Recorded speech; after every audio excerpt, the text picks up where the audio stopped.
permettre aux petits trucs de vous voler votre joie. Connaissez Dieu. Sachez quel est votre héritage. Sachez quelle est la puissance qui vous appartient.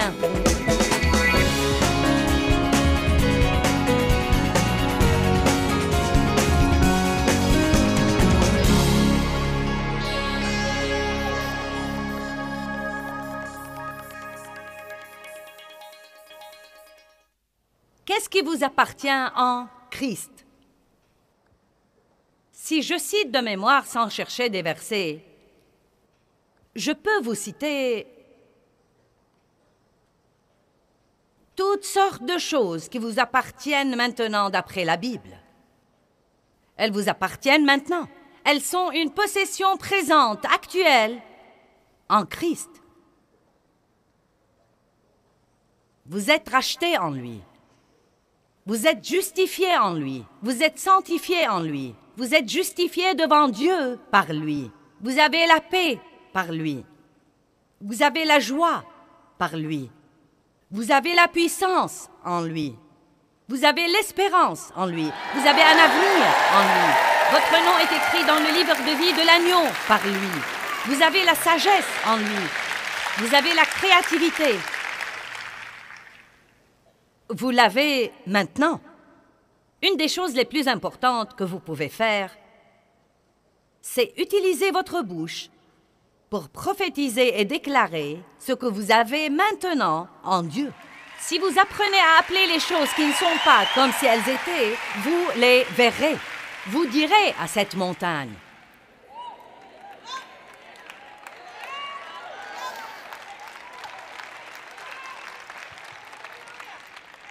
Dieu s'est occupé de moi en ce qui concerne ma bouche. Non, mais il l'a fait pendant environ 1 an. Et je lui disais, Dieu, j'en ai assez d'écouter ça. Dieu, qu'est-ce que je fais de tellement mauvais? Et j'ai finalement compris. J'ai finalement compris cette semaine. Il m'a dit, il ne s'agit pas de dire des choses pas comme il faut. Ce n'est pas que tu dis des choses pas comme il faut. Je veux que tu ouvres la bouche et que tu dises plus les choses qu'il faut. Et Dieu me l'a dit à plusieurs reprises, car je connais bien ce message. Mais nous devenons paresseux. Je veux que tu déclares le décret, comme dit le prophète David dans le psaume 2. Il a dit, je publierai le décret du Seigneur. Ne lisez pas seulement la Bible, déclarez la parole de Dieu sur votre vie. Je suis la justice de Dieu en Christ. Je suis une personne justifiée. J'entends le Seigneur. Je suis loin par le Saint-Esprit. J'ai un brillant avenir que Dieu m'a promis. Et non pas j'espère avoir la sagesse un jour.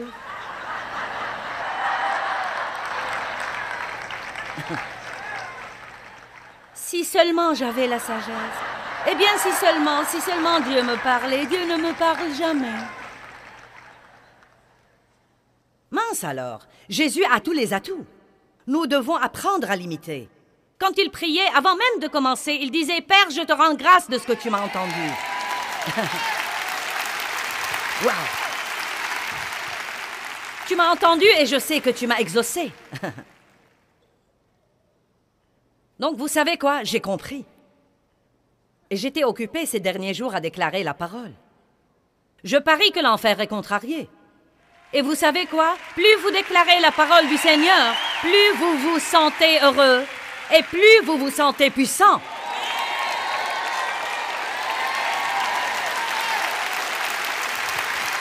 J'ai décidé d'écrire dans les 2 ou 3 ans à venir un nouveau livre sur la bouche.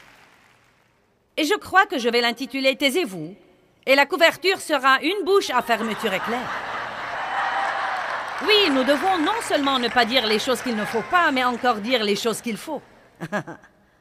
Comprenez bien ceci, ça ne suffit pas de ne pas faire le mal. Nous devons commencer en même temps à faire le bien. Et c'est en grande partie ce dont je vais vous parler cette semaine. Et oui, c'est bon d'aller à l'église chaque dimanche, c'est bon de lire la Bible, c'est bon d'écouter l'enseignement des autres. Ces choses sont vraiment bonnes et sont bénéfiques. Mais je crois que nous devons aller plus loin et nous devons nous demander « Qu'est-ce que je fais maintenant de toutes ces choses que je connais ?» Est-ce que vous aidez quelqu'un? Est-ce que vous changez quelque chose dans la vie de quelqu'un? Est-ce que vous allez à l'église juste pour être béni ou vous allez pour être une bénédiction? Allez, j'ai dit que quelqu'un va faire une transition ici ce soir. Quelqu'un va sûrement faire une transition ici ce soir. Ne vous comportez pas comme si vous vouliez abandonner, car nous n'allons pas vous laisser abandonner. Dieu ne va pas vous laisser abandonner. Vous allez devenir un imitateur de Dieu. Amen. Maintenant, il continue, verset 19. Tout d'abord, il a dit, « Je prie que vous connaissiez Dieu. » Maintenant, il dit, « Je prie que vous sachiez quel est l'héritage qui vous appartient en Christ. » Maintenant, verset 19. Il dit, « Et je prie que vous sachiez et que vous compreniez quelle est la grandeur infinie et la grandeur immesurable et la grandeur illimitée de sa puissance envers nous qui croyons. »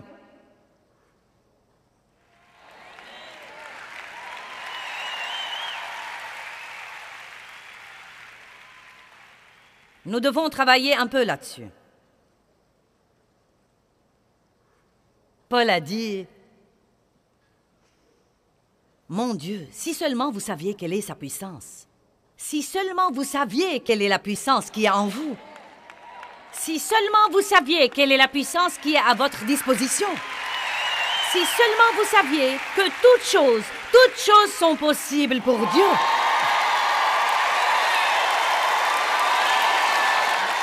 Mais vous devez avoir, non pas des informations, mais des révélations. Vous devez les avoir ici. Et quand vous faites ça, vous savez ce qui s'en va? Il n'y aura plus de « je ne peux pas », il n'y aura plus de « c'est trop dur », il n'y aura plus de « j'abandonne », il n'y aura plus de « je renonce ». Vous n'allez même pas considérer de telles pensées stupides parce que vous avez déjà pris la décision de ne pas céder, de ne pas abandonner, mais de surmonter.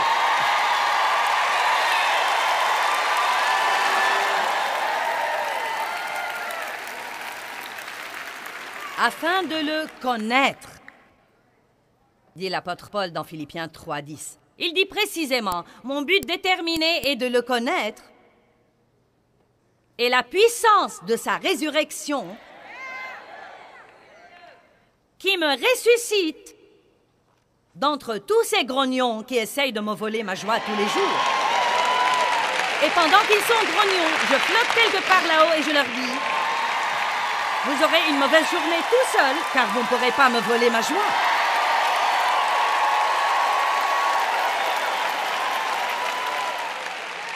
Amen. Donc, afin de le connaître et de savoir quel est votre héritage, de savoir qui vous êtes en Christ et de savoir quelle est la puissance qui vous appartient en Christ. Allez, rendez gloire à Dieu tout de suite.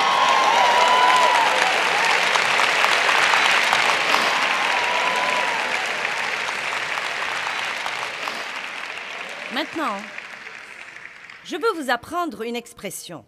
Pour nous et par nous. Que tout le monde dise pour nous et par nous. Vous voyez, ce que nous faisons, c'est comme si nous court-circuitions les choses. C'est comme si nous avions la puissance de Dieu. Elle vient à nous. Mais ce n'est que le premier pas.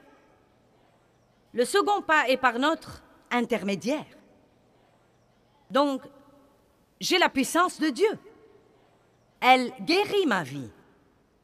Elle me permet de ne pas abandonner. Mais maintenant, elle doit passer par mon intermédiaire à quelqu'un d'autre qui est sur le point d'abandonner, à quelqu'un d'autre qui reste là à ne rien faire et à se dire « je ne peux pas ». J'ai interviewé la semaine dernière une fille qui était prostituée pendant de nombreuses années. Elle a été abusée dans son enfance. Elle a été amenée à ce style de vie. Et elle se droguait. Elle se droguait fortement. Elle était si malheureuse, incroyablement malheureuse. Elle a dit qu'elle a été violée et battue et abusée et que des choses épouvantables lui étaient arrivées. Mais elle ne savait pas vivre autrement. Elle a regardé notre programme télé un jour à 1h du matin. Je n'achète pas un temps d'antenne à 1h du matin. Vous savez, mais les stations rediffusent les programmes parfois au milieu de la nuit. Et c'est intéressant le nombre de gens qui me regardent la nuit. Donc, Dieu soit loué pour toutes ces rediffusions. Amen. Et donc, elle a reçu le Christ.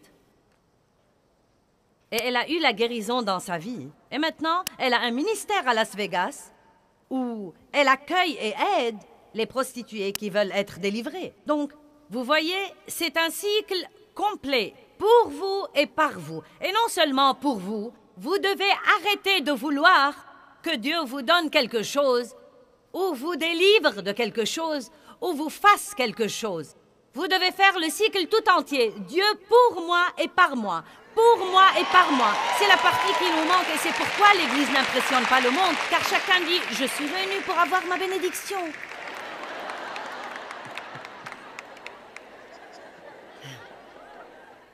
Eh bien, j'espère que Joyce va me bénir ce week-end. J'ai besoin d'une bénédiction. Oui, je vais aller à l'église aujourd'hui pour avoir ma bénédiction. Oh Dieu, j'ai besoin d'une bénédiction. Eh bien oui, nous avons tous besoin d'être bénis. Mais pourquoi? Vous voyez, pourquoi voulez-vous la puissance de Dieu? Juste pour avoir une vie plus puissante? Pourquoi voulez-vous la prospérité? Juste pour vous acheter plus de trucs? Hein? Allez, pourquoi la voulons-nous? Ayons la prospérité avec un but. Ayons la puissance avec un but.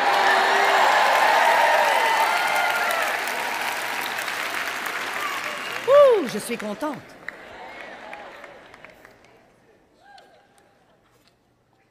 À quoi sert cette puissance? Cette puissance nous permet d'imiter Dieu.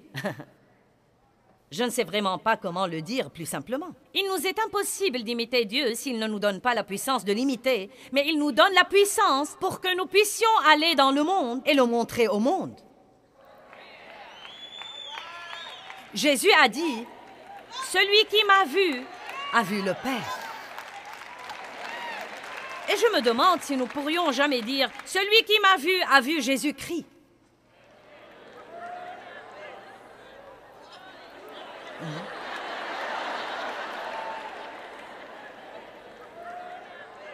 Eh bien, peut-être une version de Jésus, de toute façon. Vous savez, avec un peu de chance.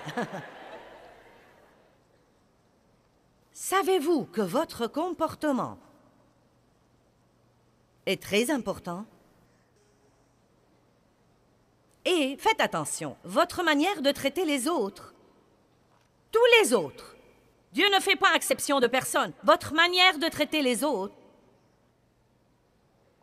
est probablement une des choses les plus importantes pour Dieu. Votre manière de traiter les autres est plus importante pour lui que combien de fois vous allez à l'église toutes les semaines.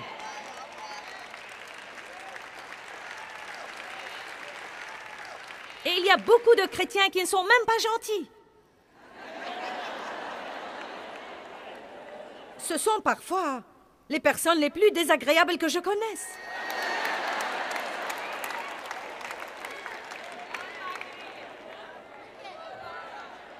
J'étais autrefois désagréable. Allez. Je hurlais, je grondais mes enfants pendant le trajet de la maison à l'église. Taisez-vous en arrière!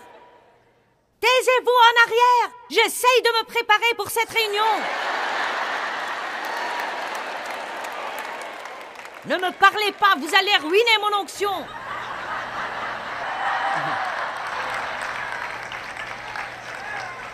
Allez! Mais bon sang, vous savez quoi? Dave et moi, nous nous querellions pendant le trajet de la maison à l'église. Mais dès que nous voyons le premier chrétien que nous connaissions, le Seigneur soit loué. Oh, à Dieu soit la gloire. Nous apportons le sacrifice de louange au Seigneur. Oh, vous savez quoi? J'en avais assez de ça. Et j'en avais assez de moi-même aussi.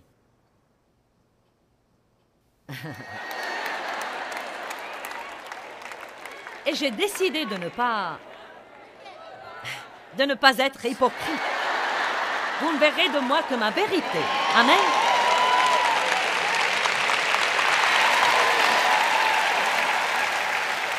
Genèse 12. Ouh, alléluia! Il y a un changement qui va se produire. Ne demandez pas à Dieu de changer vos circonstances, demandez-lui de vous changer. Pourquoi ne pas prier pour quelque chose que Dieu aimerait bien réaliser?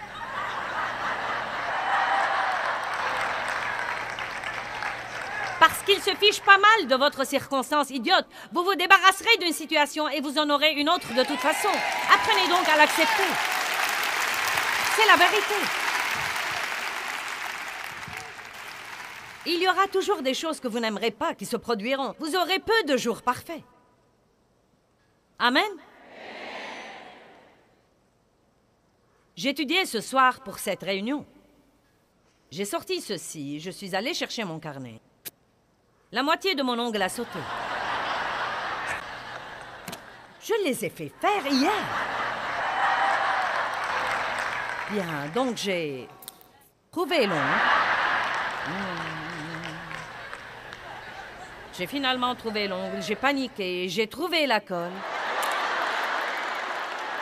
Puis j'ai décidé d'attendre qu'une des jeunes filles qui voyagent avec moi vienne m'aider avec la colle. Donc, elle a mis la colle et moi j'avais l'ongle. Je l'ai mis là et mon doigt ne s'en détachait pas.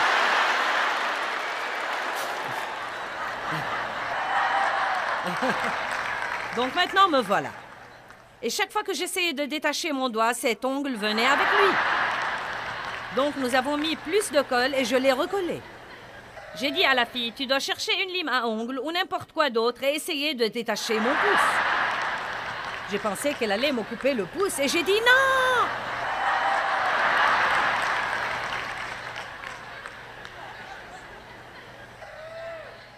Vous savez quoi? Il y avait une époque où ceci aurait pu nuire à mon onction. J'aurais dit, je te réprime, Satan, je te réprime, Satan, je te réprime. Vous savez, ça marche à tous les coups. Je me couche pour me reposer l'après-midi et c'est presque hystérique. Eh bien, quelqu'un fait un tour et débranche tous les téléphones dans ma chambre, car je ne veux pas des coups de fil quand je me prépare pour ces réunions. Mais elle a oublié celui qui est à côté de mon lit. Donc, je me suis endormie et le téléphone a sonné. J'ai dit, je ne vais pas y répondre. Ça s'est arrêté. Je me suis rendormie. Il a recommencé à sonner. Donc, je l'ai décroché. Madame Mayer, c'est le bureau. Nous voulons juste te dire que nous frappons à ta porte et que tu n'as pas ouvert. Bonjour, je n'ai pas ouvert parce que je ne veux voir personne. Je n'ai pas dit ça. Mais il y avait une époque où j'étais une de ces autres 10 femmes. Si ceci avait eu lieu, j'aurais dit « Écoutez !»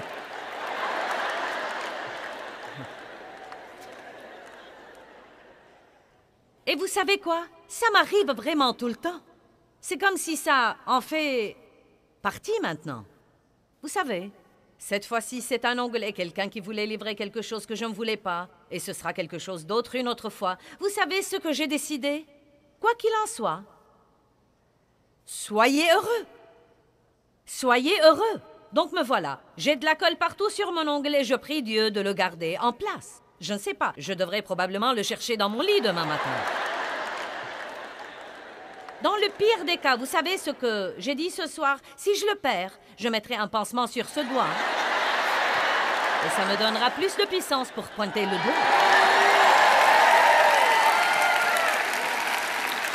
Arrêtez de permettre aux petits trucs de vous voler votre joie. Connaissez Dieu. Sachez quel est votre héritage. Sachez quelle est la puissance qui vous appartient. Vous avez la puissance pour être stable. Le diable doit déjà savoir que tout ce qu'il fait quand il m'exaspère, c'est de me donner du matériel pour prêcher. Je n'aurais pas pu prêcher si je n'étais pas mariée à Dave. Je prends de lui tous mes bons exemples. qu'as-tu fait dernièrement que je peux raconter? Ne me dis pas rien, je sais qu'il y a quelque chose. Bien, le voilà, pour vous et par vous, Genèse 12. Ça commence alors dans la Genèse.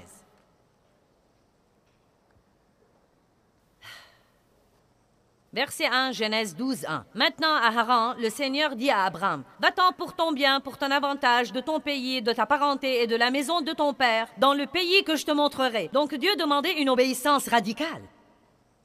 Mais avec l'obéissance vient toujours la récompense. Et donc maintenant vient la promesse. « Et je ferai de toi une grande nation, et je te bénirai d'une augmentation abondante de faveur, et je rendrai ton nom grand et éminent, et tu seras une bénédiction qui prodigue le bien aux autres, et je bénirai ceux qui te béniront. » Donc Dieu a dit, « Abraham, je ferai de toi une telle bénédiction que même les gens qui te béniront seront bénis à cause de la bénédiction sur ta vie. » J'aime le fait que Dieu n'ait pas dit, « Abraham, si tu m'obéis et que tu fais ceci, je te bénirai. » Il lui a dit, « Si tu m'obéis, je ferai quelque chose pour toi et je ferai quelque chose par toi. » Dites, pour toi et par toi. Bien, maintenant laissez-moi vous dire quelque chose. Vous ne serez jamais heureux, quel que soit ce que vous recevez de Dieu, si vous ne lui permettez pas de faire quelque chose par votre intermédiaire. Car croyez-moi, si vous prenez seulement ce que Dieu vous donne, le cycle ne sera pas complet et vous ne serez pas heureux. Aussi célèbre que vous soyez, vous pouvez être le conducteur de louanges le plus célèbre au monde, ou vous pouvez être le chanteur le plus célèbre, le meilleur pasteur, avoir le plus grand ministère, la plus grande entreprise, avoir les enfants les plus intelligents, mais vous ne serez pas heureux avant que vous n'utilisiez la puissance de Dieu pour ne pas mener une vie égoïste et pour permettre à Dieu de faire quelque chose par votre intermédiaire.